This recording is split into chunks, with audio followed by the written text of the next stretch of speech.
Hi, welcome back to the Conscious Earth. I hope you're doing okay today. I'm Sabine. For today, this is part 3 of the active rewilding in Europe, or generally.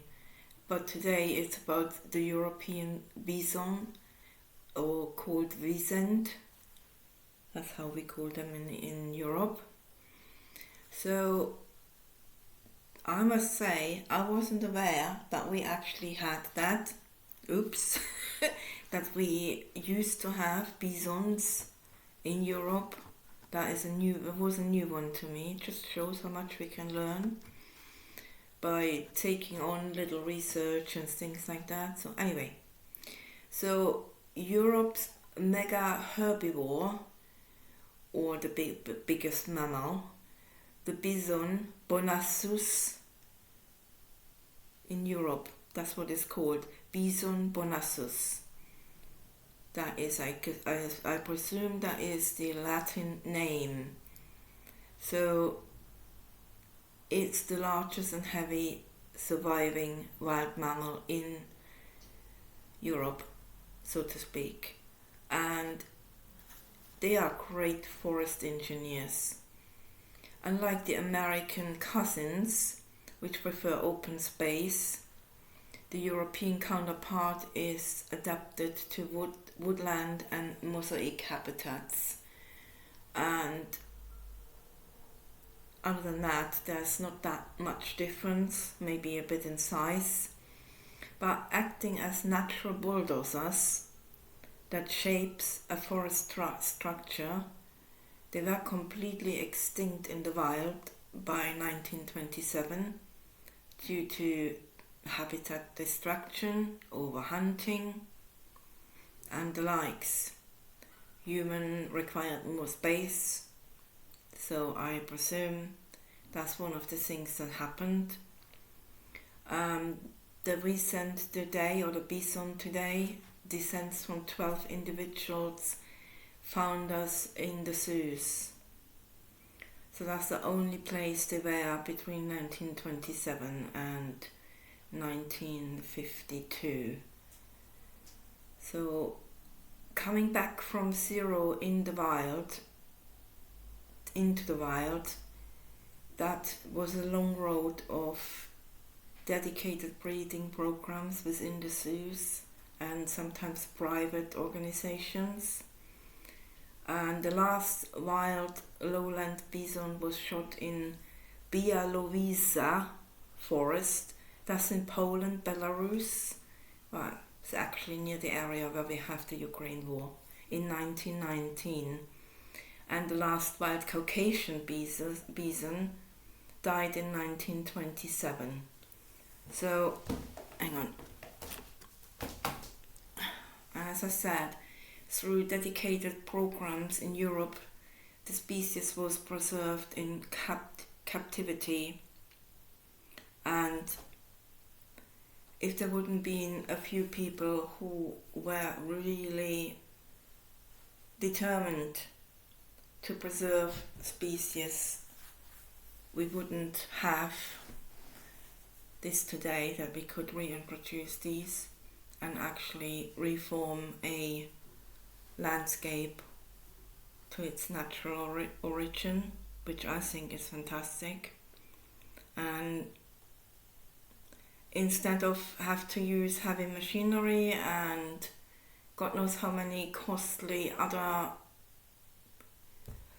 resources involving lots and lots of human muscle and don't know what else there is included, to be fair, just releasing these bisons or these animals in the wild over a few decades, it goes back where it was originally. And I think that's cheaper in the long run, isn't it? So lots of people are about money, to be fair. So I'm not. But so yeah, the dedicated breeding programs in Europe preserved the species. Then in 1952, they were reintroduced in Poland into the wilderness, so to speak, back into the wild. And today we got more than 7,000 European bison roaming free across Poland, Belarus, Russia, Romania, Germany and the UK. And here in the UK it's a trial in Kent called Blean Woods. Again, this was something I was not aware of, but which I surely want to have a further look into it because I find it fascinating. And yeah, that is quite widespread, to be fair, when you think that there is 5-6 countries they are really invested to doing that, even if a lot of people are, majority of people are not aware of what's going on, which is shame really, because I assume that there would be many more people involved if they would know about these kind of things. So yeah, they are nature's heavy machinery, aren't they? Pushing through dense thickets, rubbing against barks, knocking down aging trees who are maybe being damaged by lightning and the like, or diseases. They open up the woodlands canopy, and through that the sunlight can come to the forest floor and make space for younger plants. And then also when the bisons like to roll in the dirt to scratch an itch, shall we say, and so yeah, to scratch an itch or to help them to deter insects through the mud and the soil. A little bit like pigs do. Pigs do it for cleaning, but these are not doing it for cleaning, centrally speaking. It's mainly to get rid of or deter these creepy crawlies. They cause itch. Through the wallowing, as that is called, the rolling in the dirt, they create bare patches on the earth. So again, rare insects, pioneer plants and wildflower can colonize there. Is another positive bonus on that. Their shaggy coats pick up plants and seeds and transport them long distances to reseed an entire woodland naturally. Again, it can't be any cheaper, can it? Yeah. So reflecting on the whole thing, to be fair, what lesson can we learn from these kind of reintroductions without giant grazers or woodland grazers? The woodland become dark, uniform and overcrowded. But bringing them back, the bisons, restores a natural disturbance, turning dense timber back into a thriving mosaic of life. And I mean, the benefits are far more outweighing than anything else. So when you can bring back an ecosystem just through this, within a few decades, you don't just save one species, you trigger a chain reaction that opens up the habitat for birds, butterflies, reptiles and the flora.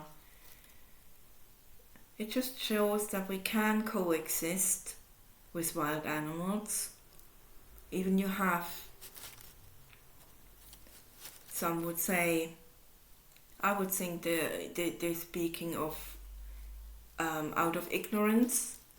There has recently been articles about the return of eagles in Scotland and the likes, and farmers were anxious about this, that they would kill the little lambs and the stuff like that.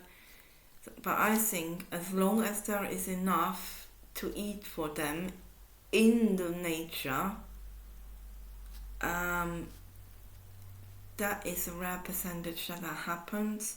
And then they, for God's sake, excuse my language, but they do have the same right to live on this planet than we do. We're just not only because we may be walking on two legs and think we're cleverer doesn't necessarily mean gives us a priority, in my opinion. Let me know if you think different. I have no problem accepting anyone else's opinion. We have to agree to disagree, I would think.